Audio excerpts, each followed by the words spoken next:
My name is Martha Leah Nangalama. I'm a Ugandan who is a Canadian citizen. I was born in Bududa in Uganda. This time I would like to address the opposition in Uganda. You had excellent momentum on May 5th, and then everything died. It makes no sense. Have you people read about revolutions and how to take down dictatorships? So it worries me a bit that the morale may be dying, and if you zap the morale of the people, then they will not support you. In fact, they will support the regime which oppresses them. So one thing I have had to tell people is I do not think there was enough risk analysis, risk mitigation. And I know for a fact that we did not go through a SWOT. SWOT is SWOT. It stands for strengths, weaknesses, opportunities, and threats. And at every point, you have to evaluate what those are. On May 5th, we had deployment of armed people all over Kampala and some places. But so many parts of Uganda did not have deployments.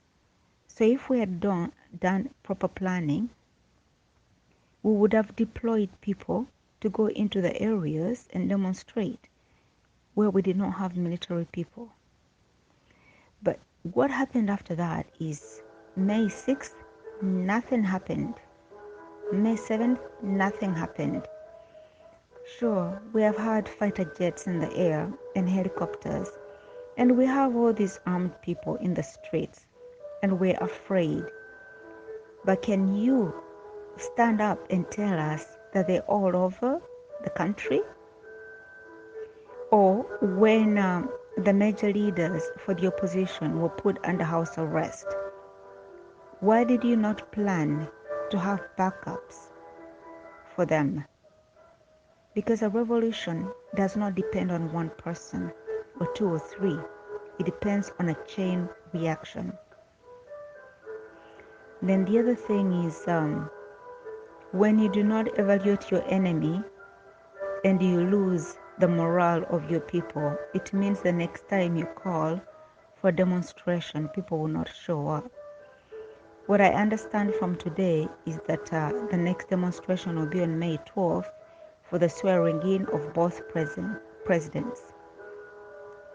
Naturally, Museveni is going to be sworn in, and naturally, Besigye will be under house arrest. But why did we not plan for these things?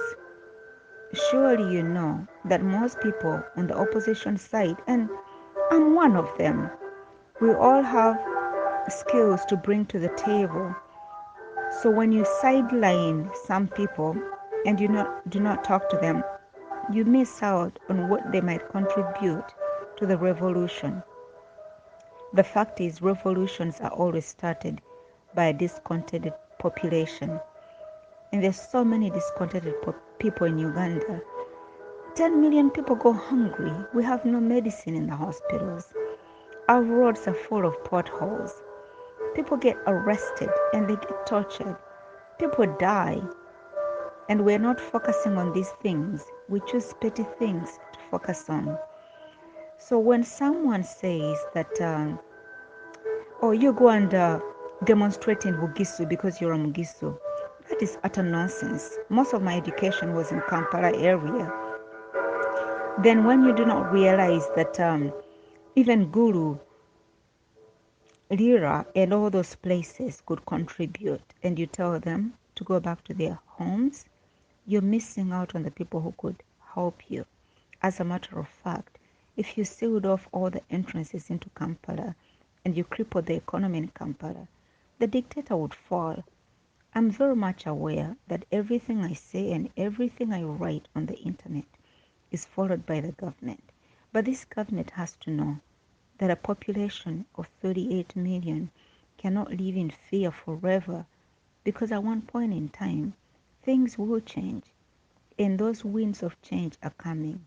And then on the other hand, when you see the jets flying, they're practicing for the inauguration.